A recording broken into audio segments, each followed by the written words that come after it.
Kia ora. If you're a woman in midlife, this podcast is for you. Get ready to embark on a transformative journey where we tackle self-doubt, people-pleasing, imposter syndrome, and overwhelm. Celebrate this second stage of life and claim your authentic confidence and courage. Midlife is not a time to settle. It's a time to unleash your purpose into the world. Make an impact done your way without compromising your own well-being. I'm Megan Kerr, mindset coach, former psychosynthesis counsellor and craniosacral therapist. Are you ready? Let's begin. Hey, kia ora. Welcome to the podcast. I want to talk about armouring our heart and the layers of armouring that happen throughout our lives, and then we come to midlife and we're at this point where we can stay stuck, stay rigid, stay overly protected in terms of our heart and our emotions, or we can start to break that armouring down. But let's talk about how it gets there in the first place. So I like to think about cycles of completion in terms of what happens in our experience around success and failure. So firstly, let's talk about that word failure. It has a lot of negative connotations. If we say to someone, oh, I failed at that didn't work out, what often comes through in our brain is, I'm a failure, or less intense or less damaging is I failed. That's more of a statement without the value judgment on ourself, which I'm a failure completely has, right? But of course we know that just because we fail at something does not make us a failure, not at all. Unfortunately, there is a lot of negative connotation around that word failure. So when we think about our experiences in our business, in our life, in our work, in our passions, and our goals, the things that haven't worked out as we first anticipated they would, as we first aimed them for, which we could call non-successes in terms of what we first had in mind, we of course also call them failures. But if we just take all the emotion for a minute out of that word failure and all of what we've tried to protect against around that word and what that might mean for us, and think about that, if we're in the game, if we're doing the things, if we're showing up in our life, then for sure failure is going to be part of the experience. And actually, failure is what happens on our way to success. So by being willing to fail many, many, many, many times, all that really means is that it is another step towards our success, towards our goals, towards our growth and evolution. But of course, we know that, when a child is learning to walk and they fall over again and again and again, plop on their butt, or they fall onto the couch, or they're stumbling, we do not in any way call that a failure, because we know that they are learning to walk and that they are going to walk. So we don't call that a failure. But as soon as we stumble, we trip, fall flat on our butt in our business, in our career, our profession, our family, our relationships, our goals and passions, we're very quick to jump to call those a failure. But what if they are just those learning steps that we take along the way to really expanding out in our life and our business and our goals, which of course we know that that's what they are. So we've kind of gotten clear about failure and actually what it means, but then the layering of the emotion and the negative self-concept that comes with that. And we just want to separate that out for now. So let's just put that to the side right now. Think about this idea of armouring, and how I think about it is these like layers of armouring that come from what we've called failures in our life, but that which we haven't fully integrated the emotional cycle around that, so that we've come back to neutral. In fact, somewhere around that cycle of completion emotionally around failure, it's been halted and hasn't completed its cycle. And when that happens, we get this layering of armoring around the heart, around our emotions, around our sense of self. And so I just want to talk about that cycle and what that completion can look like. So as an example, I've put myself forward in my business and I've tried something really new. I've put a new offer out there and I'm like so excited about it, and then it falls flat. And there might be many reasons why it fell flat, but at this time I don't know what they are. And so then I will have feelings around that, right? And there will be a feeling experience and a wave of emotion around that non-success, around that failure. And I will have potentially feelings arise of sadness, of grief, of disappointment. And if I'm able to stay with myself, hold space for myself, or someone else can hold space for me and really just be with the feelings, allow them to be there. But also, if I don't buy in too much that these feelings mean that I'm not good enough, I'm a failure, I'll never be good enough, I'll never succeed. So if I might notice those thoughts coming through in my brain, but I don't pay much attention to them. I know they're just part of this wave of feelings that are coming through me. But I'm not collapsing in terms of what I think and know about my self-worth and my self-belief. I am, however, allowing those emotions to be, allowing myself to feel that disappointment. There'll be a sort of a wave or an arc that begins, rises, has a middle, and then an end. And then we'll sort of complete that cycle. And out the other side of that cycle, the emotions will be more integrated.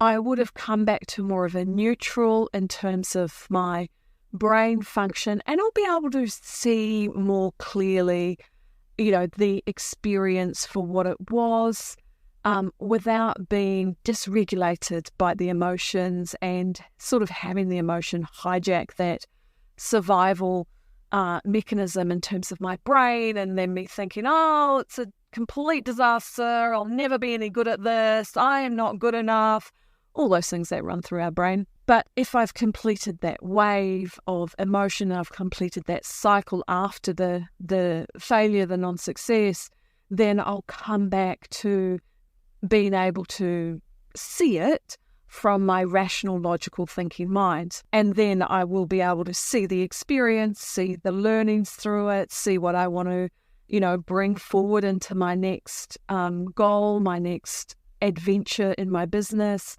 And then also see maybe where I missed, where my messaging missed, or my market wasn't where it needed to be. I wasn't speaking to the right people, or I hadn't made the connections I needed to make. So I'm much more able to see it from a constructive, supportive, helpful perspective. So that's the ideal of what happens when we, experience a failure. We go through this arc and the emotion moves through us. We're able to hold space for ourselves, or somebody else does. We integrate it, we gather the learnings, and we're then able to see it again from a more of a bird's eye view, more of a rational, logical perspective, without all the sort of threats to safety and self that can sometimes get triggered from that experience, right? Because we've integrated the emotion around it. Now, that's the ideal scenario, and that is when that happens, we're much less likely to have this experience of layering on, of armoring or protection.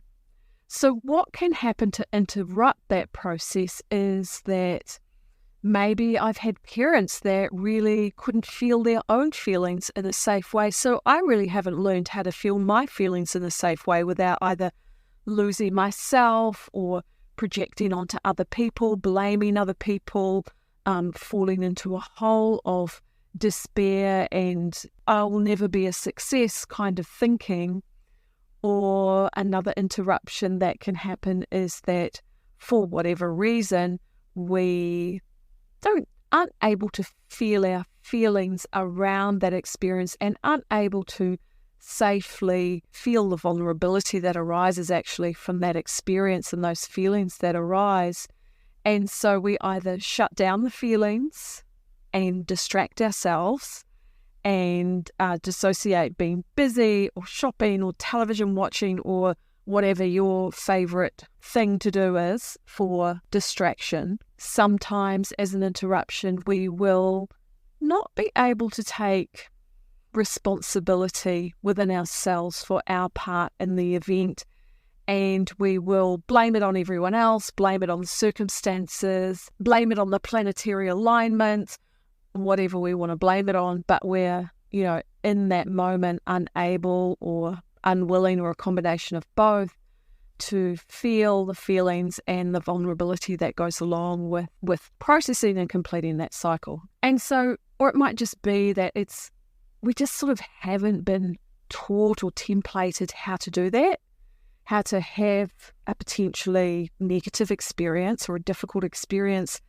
and then to feel the feelings and process through and complete that cycle and come back to that rest and that neutral inside our nervous system. Because let's face it, the majority of our parents weren't able to do that, so they weren't able to teach that to us. So we've had to learn along the way. So when that interruption happens in that completion of the cycle, we can get this layering of armoring because we've moved into a defensive mode, because we've moved into distraction. So things kind of get stuck in time in a way. And by the time we're in our 50s or mid to late 40s, our 50s, if you've lived a life, if you've stepped outside of your comfort zone, even just a few times, you would have experienced failure as an adult. And I've worked with many people as a counsellor and a guide who really the reason they were coming to me was because they hadn't completed that cycle.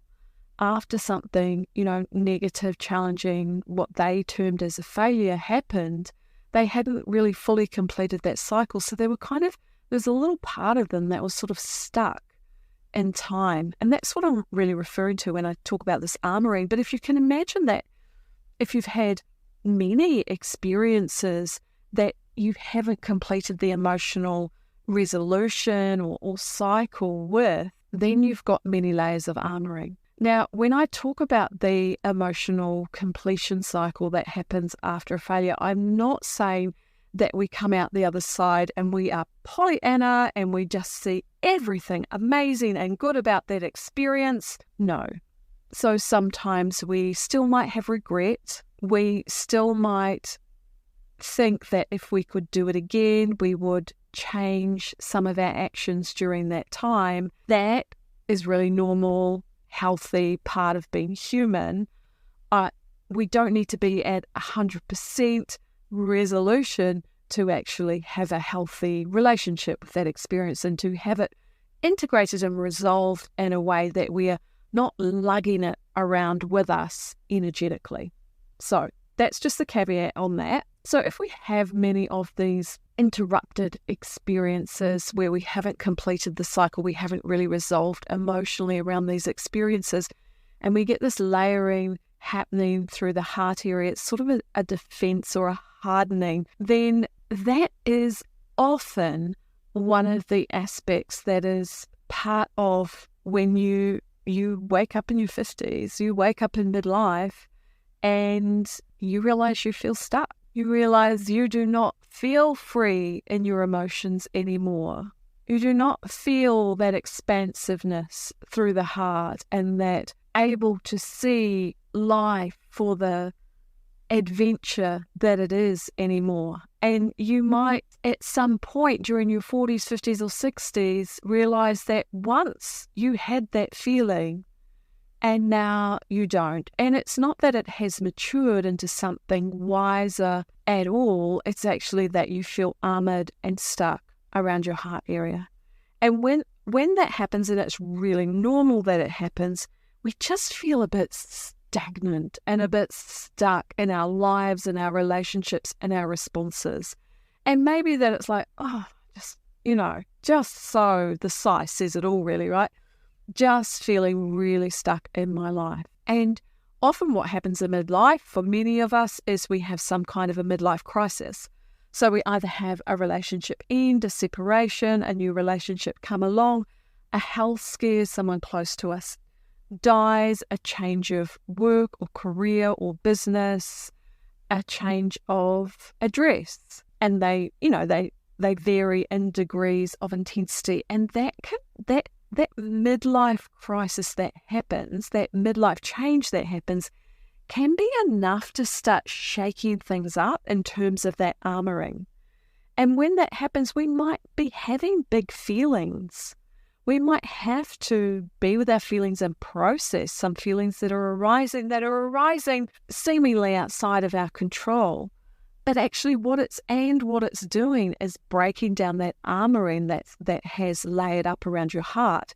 But what I love about midlife is that we actually don't need to go through a midlife crisis to actually have this experience of shaking things up, of creating change, of unarmoring or de-armoring around our heart and around our emotions. And why is it important? Well, we know why it's important, right? Because if we're so armored around our heart and around our emotions, well, then we're armored against joy and happiness and love and courage and connection. So whilst the armouring was sort of there as a protective mechanism in a way, it is now preventing you from really living your life fully, wholeheartedly, freely as you. And so this time in our life, it is really good to look inside ourselves and to check in. How much armouring have I got around my heart?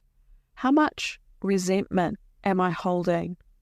How much shame or guilt or I'm not good enough am I carrying with me over those experiences that didn't work out in my life? And could that armouring be preventing me from really showing up with that possibility and that potential that I know is in there somewhere, but somehow I've lost contact with it? And it is a good time to check in with yourself. Is this your experience for yourself? And if it is, honestly, put your hand on your heart right now, as long as you're not driving, and just take a breath and know that you're here for yourself. That potential that maybe you've lost contact with, that sense of possibility that some days, many days you don't feel, it is still a part of you.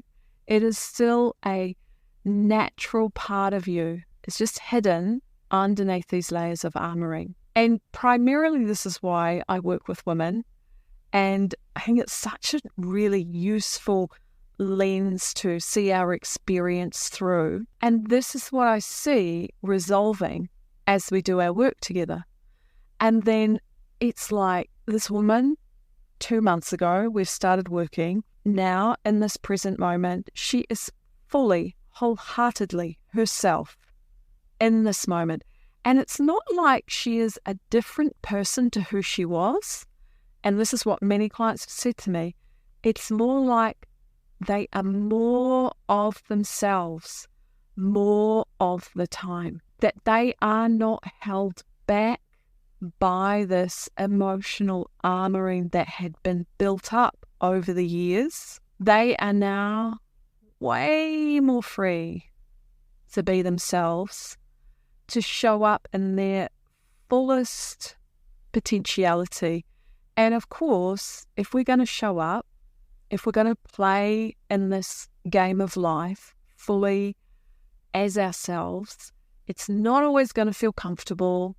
It is going to feel scary, and we are going to feel uncertain, that's for sure. But wouldn't you rather have those feelings show up, be along for the ride, than just not showing up as you, just not being your fullest, truest sense of self in your life? Because honestly, if not now, when? When are we going to do this? Do not let comparison hold you back at this stage. If you're feeling this and you want to break out of that armoring, do not compare yourself to other people. That is not a useful place for us to go right now. You are so unique. Your DNA is unique to you. Your cellular structure, your physical structure, your energetic structure, your spiritual self is unique to you, and your life is unique to you. And so our job or our joy in this life is to show up more and more and more fully as ourselves with each year and with each decade. And we can only do that when we look at what is in the way. And when there is energetic armoring in the way and you recognize that, it is good to do a little bit of inquiry, or I don't know, for you it might be a lot of inquiry into, okay, so what are these incomplete cycles? What have I not integrated into myself? What emotionally, when I was going through a cycle of completion around a difficult experience, around a failure in this example, what are the ones that got interrupted? Where am I carrying resentment? Where am I carrying blame for self or for other? And let me shake that up. Let me shake that up so it no longer holds me in this cage, because now is your time to show up in your unique way and your unique circumstance. Yep, sometimes it's scary, but I tell you, it is so, so worth it to show up more and more and more fully as ourselves. It is the elixir of life, and it is what makes our days so, so meaningful. All right, my friends, I hope that has been really helpful. This piece, this little map of our experience, I think is so helpful to look at when we're feeling stuck, when we're feeling like I don't know which way to turn, when we're feeling like I know there must be more than this. Look at the armouring around our heart, around our emotions. Look at what's obvious first, chip it away, get some support if you need to, share your experience with your friends. When we're connecting, we're coming back together, we're feeling part of that community. And that is why I love it when people tell me what they found valuable out of the podcast episode that they listened to, when they share their experience. I really appreciate those of you that have been doing that. Love it. Thank you. It really feels for me like a shared conversation when we can talk about, what are the ahas that it brought up for you? What did you notice in your experience after you listened to whatever episode it was? Okay, my friend, so much aroha to you.